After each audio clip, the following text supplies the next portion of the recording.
আবু সুফিয়ান কাবার ঘরে ঢুকে গিয়ে কাবার গেলাপ ধরে গেছে, রব্বুল আলামিন পারওয়ারদিগার তোমার ঘর আল্লাহর ঘর আজ বিরাজিল জান আল্লাহ গো, আমরা আমাদের ক্ষমতা নাই, আব্রাহার সঙ্গে প্রতিরোধ করতে পারবো না, তাদের লাইলাস্কর সাথে যুদ্ধ করতে পারবো না, তোমার ঘর তুমি বাঁচিয়ে না।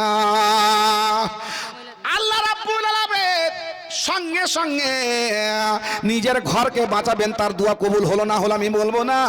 আল্লাহ রাব্বুল আলামিন বলছেন তুমি চিন্তা করিও না, আমার ঘরকে আমি বাঁচিয়ে নিব।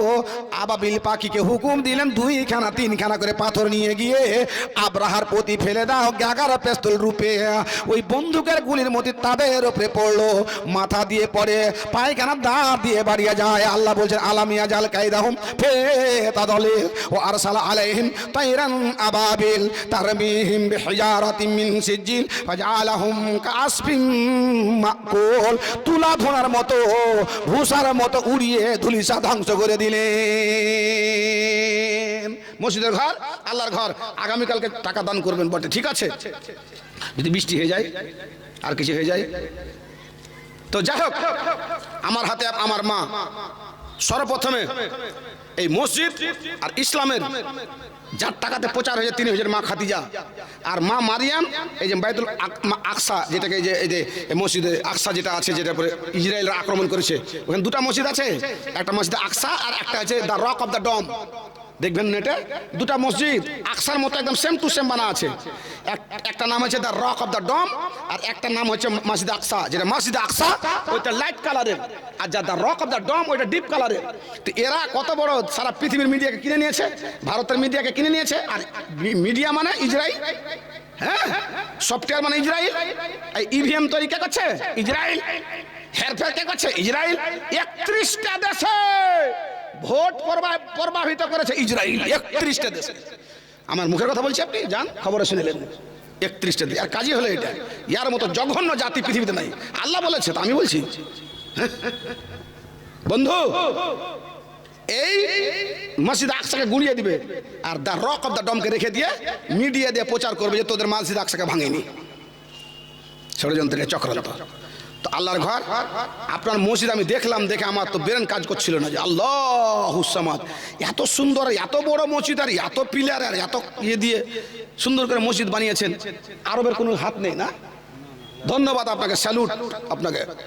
হ্যাঁ কি আছে, আপনি নিজে থেকে একটা বাড়ি 25 লাখ টাকার বানিয়ে নিয়েছেন, বেটার জন্য একটা বাড়ি বানাচ্ছেন, বেটির জন্য একটা বানাচ্ছেন, হ্যাঁ একটা বেটা 8টা 9টা রুম, কোনটা শুধু আপনার বেটা? তো বেটার পা হেসে রেখে দেন, নাট ভল্টু সিস্টেম করে দেন, এখন পা এক ঘরে শুতান, মাথা কেটে ফেল দেন, আরেক ঘরে শুতান, কইছে বাঁচবে বেটা, এত ঘর কেন করলেন? কে ঘুমবে? বিহাইন একটা ঘরে ঘুমাবেন, আপনি একটা ঘরে ঘুমাবেন, মেহমান একটা ঘরে ঘুমাবে, বোমা একটা ঘরে ঘুমাবে, এত 12-14টা ঘর করার কি দরকার ছিল?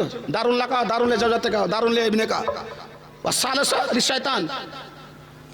এক্সেস ঘর করা আছে, গোডাউন নয়, মাল রাখেন না, ব্যবসা নাই, ভাড়া দেননি, এরকম ঘর যদি থাকে তো শয়তান বসে বসে প্ল্যান প্রোগ্রাম ছকতরি করে। জি হাদিসের কথা বললাম আপনাকে, একাই যখন আপনি এত বড় বড় বাড়ি করতে পারেন তো 100-150 ঘর 200 ঘর মিলে আল্লাহর ঘর রাজাতুল রিয়াজিল জান্নাত কেন তৈরি করতে পারবেন না? এই কাবা ঘর যখন ভেঙে গেছিল, এই কাবা ঘর ভেঙে যাওয়ার পরে মুগিরা বিন শুবা একটা বুড়া মানুষ, নবীর আবির্ভাব হয়নি, কাবা ঘর ভেঙে গেছে, যুবক ছেলেকে ডেকে বলছে ঘর তৈরি করবো। তো বলছে হ্যাঁ দাদু করবো, তো দে ওদা দে, বলছে যে হ্যাঁ ওদা করবো, বলছে হাতের ওদা লাগবে না, বাড়ি থেকে চাকু নিয়ে আয়, বেলেট নিয়ে আয়, আর বেলেট নিয়ে আসার পরে আমার সামনে বস, ওদা দে আমাকে।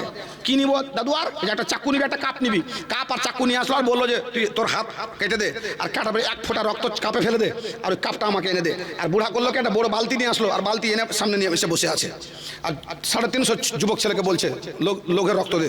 তো সব আপনি ইঞ্জেকশন করবেন, অপারেশন হবে, সব হবে, নিজে থেকে সুই ফুটতে পারবেন কি? পারবেন না। তো ও চোখ বন্ধ করে এদিকে কেটে দিয়ে এদিকে ধরে আছে, কাউরি কাপ ভর্তি হয়ে গেছে, রক্তের গ্রুপ ভালো ছিল, ভর্তি হয়ে গেছে আধ কাপ। বুড়া গেছে কাপ নিয়ে এসে বালতি ঢেলে দিলে রক্তটা ই করে দে। তখন বুড়া বলছে এইবার তোমাদের ওয়াদা পেয়েছি, আমার একই রক্তের মানুষ, একই বাপের মানুষ, একই গোত্রের মানুষ, মসজিদের মধ্যে ওয়াল মাসারফিল মাসাজিদে আখিরি কিয়ামতের আলামত হবে কি? মসজিদের মধ্যে হট্টগোল যখন চেঁচামেচি শুরু হয়ে যাবে তখন জানতে হবে কিয়ামতের আলামত চলে এসেছে, আমরা একই বাপের সন্তান, ওয়াদা দিয়ে দিলাম, এখন আমরা মসজিদের ঘর বানাবো। বন্ধুরে যা যা যা ইনকাম করে আমার হাতে টাকা দাও, ওই পুরাতন কাপড় পরিধান করে তুমি ইনকাম করবে না, যেই কাপড় কাপড় পরিধান করে তোমার বউর কাছে ঘুমিয়েছো, ওই কাপড় পরা দিয়ে আমি ইনকাম নেব না, নতুন কাপড় পরিধান করে ইনকাম করে যে টাকাটা হবে ওই টাকাটা দিবে আমাকে, আর কাবার ঘর আমি নির্মাণ করব। জি ইতিহাস বললাম আপনাকে। আচ্ছা সুলাইমান যে ঘরটা কখন ইসরায়েল ভাঙবে, এটা দাউদ শুরু করেছিল কাজ করতে, শেষ করতে পারেননি, সুলাইমান শেষ করছেন। আর শেষ করার আগে আগে রুহু চলে আসলো, ইদা যা আজালো হা লা ইয়াস্তাকুনা সাতা ওয়ালা ইয়াস্তাকদিমুন, মৃত্যুবরণ হয়ে যাবে। আল্লাহকে বলছে আল্লাহ মসজিদের ঘর যে হবে না, পাখিতে ঘর তৈরি করছে, হাতি বোল্ডার নিয়ে আসছে, জিন কাজ করছে, শয়তান করছে, সবাই মিলে জুলে আমরা কাজ করছি। আমি যদি মরে যাই হাতি ভাষা বুঝতে পারবে না, জিন পালিয়ে যাবে, ঘর হবে না, আমাকে একটু সময় দেওয়া হোক। না না না না না সময় দেওয়া হবে না। আল্লাহকে বলছে তাহলে আমি মরে যাব, আমার বডি যেন না পড়ে জমিনে বুকে। মা দালা তালা হিল্লাদা পাতলা। আল্লাহ রাব্বুল আমিন দোয়া কবুল করলেন। আমার ঘর পবিত্র ঘর আজ মিরাজে জানা মসজিদের ঘর, তুমি যদি দোয়া করেছো সত্যি তোমার বডি খানাকে জমিনে আমি ফেলবো না। ঘর যখন কমপ্লিট হয়ে যাবে তোমার বডি পড়ে যাবে নিচে জমিনে। আল্লাহ রাব্বুল আমিন তাকে মৃত্যুর পরে দণ্ডমান করে রাখলেন 1 মাস 2 মাস 3 মাস 6 মাস 9 মাস।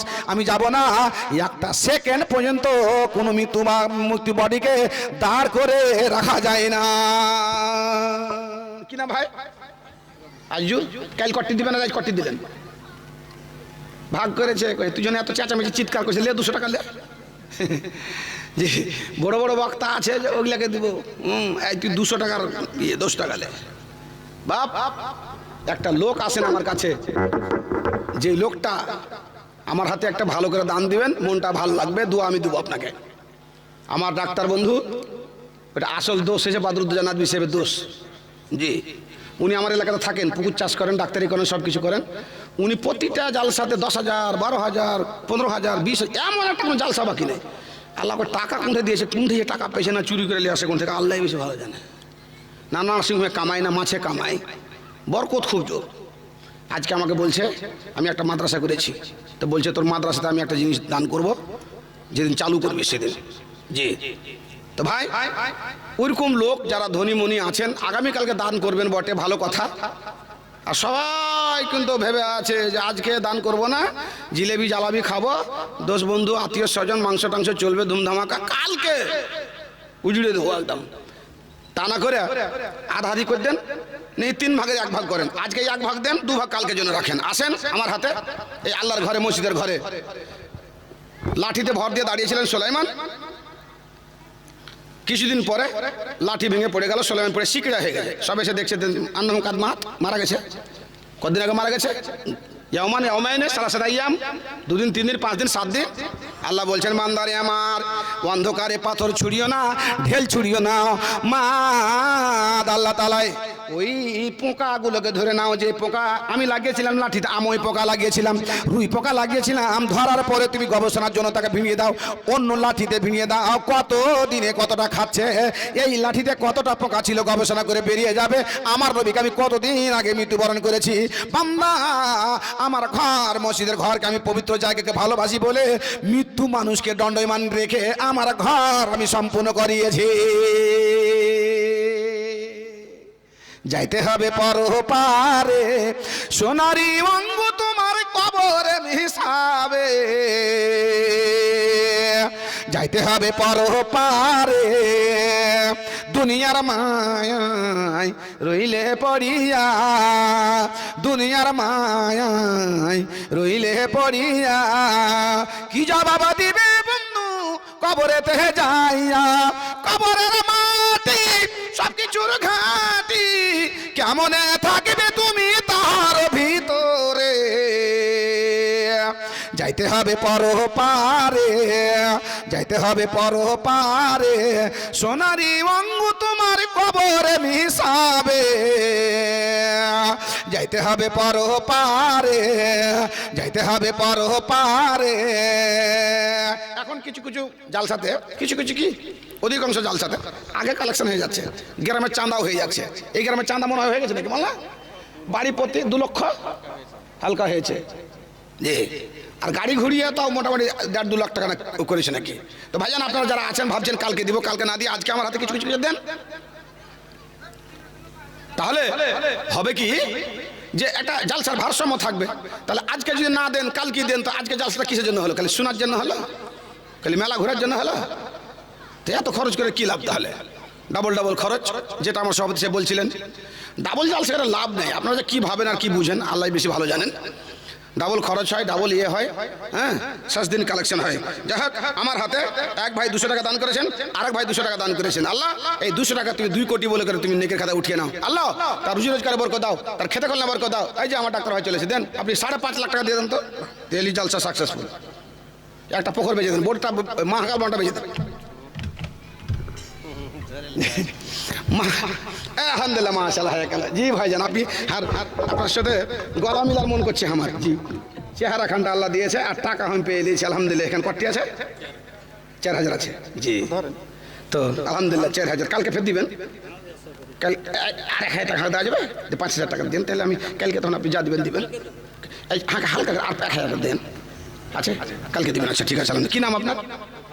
তফাজুল শেখ। আচ্ছা মাশা, এই গ্রামের বাড়ি? ক ভাই আপনারা? 7 ভাই, মাশাআল্লাহ। আপনার কয়টা স্ত্রী? একটা। মাশাআল্লাহ, আলহামদুলিল্লাহ। আমার 1000 টাকা দেন। এই তো আমি ওই লেগে তো বুঝতে পারছেন না কিসের লেগে আমি কইছি কথাগুলো। কি নামটা বলেন আপনার? তফাজুল শেখ। এই যে আপনার সাথে মোশাফা করলাম কিনা, গুনামোচন হলো। মালা মেতা ফাররাকা হাদিসে এসছে। আচ্ছা, কাল কটি দিবেন আপনি? বলবো না। 2 দিনে জালসা করবেন? লস, প্রচুর লস।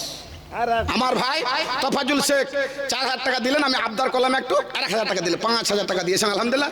আপনার 2-4-5 জন বেশি যদি 10 করে দিবেন না, কালকে 10 করে, 20 করে, 25 করে দিবেন। আজকে আমার হাতে আমার ভাই যখন শুরু করে দিয়ে 5 করে, তো 5-এর কলম আমাকে 5টা দেন আপনাকে, তাহলে আমি জালসা শেষ করে দেবো। বা আপনার 10 কিলো এসে যান, আর 4টা কলম আমাকে দেন। আমি বেশি টাকা লিখব না আপনাদের কাছে। কালকে বক্তা কালেকশনের বক্তা আছে। জি, কালকে যখন কালেকশন হবে, আর 4টা টাকা, এই যে একটা এটা, আর 4টা টাকা আমাকে দেন 5000 করে, তাহলে ইনশাল্লাহ আমি দোয়া করে দেবো। আর দোয়া করে আমি বক্তা, প্রধান বক্তাকে দেবো। আর আচ্ছা, 4টা লোক আছেন, 5 করে 1 লাখ টাকা মাত্র। আল্লাহ, এই টাকা কোনটা বেশি আর বরকত কত হয়ে যাবে। যা মানুষ যখন মানুষকে দান করবে। কালকে আমার একটা মোবাইল হারিয়ে গেছিলো আপনার এই ফারাক এতে, আমি বহরমপুর যাচ্ছিলাম জালসা, আর স্টেট গাড়ি পাংচার হয়ে গেল আপনার এখানে এনটিপিসির এখানে। তো আমার মোবাইল দুটার মধ্যে একটা বড়োটা পড়ে গেল। কোন মানে যে পড়লো আল্লাহ বেশি ভালো জানে। তার আগে একটা ফকির নিয়ে এসছে, ওখানে বাসটা যখন খাড়িয়ে গেল, তো সব দাঁড়িয়ে আমি পাঞ্জাবি পরে আছি। তা আমার কাছে একটা বড় মাপের মন নিয়ে ও এসে কইছে, বাপ আমি সকাল থেকে কিছু খাইনি, আমাকে দাও। এনে 2 হাত পাতালছে। আর আমি ওখান থেকে চা খেয়ে 50 টাকা খুচরা করে চা বিস্কিট সেটা খাওয়ার পরে কিছু পয়সা বেঁচে আছে, হাতি ধরে আছি আমি। এইভাবে সম্পূর্ণ দিয়ে দিলাম। তো সম্পূর্ণ যখন দিয়ে দিলাম, তো মেয়েটা আমার এদিকে চোখে তাকাচ্ছে, আর মনে মনে ভাবছে যে আমার কাছে ঘুরিয়ে চাইবে নাকি। ও হাত খানি বন্ধ করলে টাকাটা আমি ওকে দিয়ে দিলাম।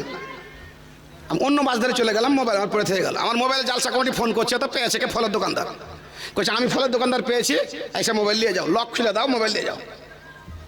জি, মুবাশশিরের ছেলে, ওকে পাঠালাম মোদাব্বেরকে, কালীচকে বাড়ি ওর, আমি পাঠালাম যাদব বাবু। ও ফের আমার লক জানতো, ও যে লক খুলে দেশে দিয়ে দেছে। আমি কি বলতে চাইলাম জানেন? দান যদি আপনি করেন, তো বড় বড় বিপদ আপদ আপনার চলে যাবে। আমি একদম আল্লাহর কসম খেয়ে বলছি, কালকে আমি মোবাইল পেতাম না। আচ্ছা, এত বড় মোবাইল 36-37 মোবাইল আপনাকে দিবে কেউ ঘুরিয়া? হ্যাঁ, কি দয়া দিল ওকে আল্লাহ। আসাদ তারুদুল বলা তুই হলো ওমরে। আমার ভাই পুকুর চাষ করে, আর নার্সিং হোম আছে। উনি 5 লাখ টাকার কথা বলেছে। 5 লাখ টাকা দিয়ে কত? 5 লাখ বলে না, কত? 1 লাখ বলেই। আমি একটু সুন্দর, কয় লাখ বলেছে? এটা ট্রেনে একটা লোক চলে যাইছে, আর পয়সা টাইসা সব চুরি করে নিয়েছে। ঘুমসিয়া ঘুমও আসে না, আর খিদা জ্বালতে পেট জ্বলছে। আর চলে এসছে একটা রুটি বিক্রি করতে, তরকারি রুটি তরকারি রুটি তরকারি রুটি তরকারি। ও 28টা রুটি খেয়েছে, 3 প্যাকেট তরকারি খেয়েছে, আর বিক্রি করে ও চলে গেছে। ঘুরতে ঘুরতে পয়সা তুলতে আসে। কইছে পয়সা দে। কিসের পয়সা? তো তোকে যে তুই রুটি খেয়েছিস পয়সা দিবি না? 28টা রুটি খেয়েছিস। কইছে যে আমার কাছে পয়সা নেই, তুই বললি আমাকে, তার জন্য আমি খেয়েছি। কি বলেছি? তুই তো বললি রুটি সরকারি রুটি সরকারি রুটি সরকারি। কইছে রুটি সরকারি বলেনি, রুটি তরকারি বলেছি। জি, মা বোনদের কাছে কমিটির লোক গেছে। মা বোন, আপনারা আল্লাহর ওয়াস্তে আপনারা মুক্ত হস্তে দান দেন। আগামী কালকের জন্য আপনারা রাখেন না, যা নিয়ে এসছেন আঁচলে বেঁধে দিয়ে দেন। আমি আপনাদেরকে দোয়া দেব। আমার বন্ধুবার উনি নিজের মনে বলেছেন 1 লক্ষ টাকা। আজকে 1 লক্ষ টাকা যদি হয়তো কালকে 2 লক্ষ এমনিতে হবে। জি জি, যে আমার ভাই বললেন আমি 5 দিলাম 1 লাখ, আগামী কালকে দিব। তো উনি আমার কালকে দিবেন না, আজই শেষ, তাহলে আজ বাজেটে আমাকে আমরা দিতেন। কটি নেবেন বলো না? আপনাকে বলেন কালকে দিবেন না উনি আজকে দিবেন কটি দিবেন বলেন এক দিয়েছেন আর কিছু বাড়াবো 1.5 লাখ টাকা করি নাকি না 2 লাখ টাকা আর 50 গত 1.5 লাখ ছিল তো সব জিনিসের দাম বাড়ছে ফের বছর কমছে কেন আপনার মাছের দাম বেড়েছে বাবজি কি নাম জাজিস মিয়া ও বড় কামাত বাড়ি মাশাআল্লাহ আমার বাপজান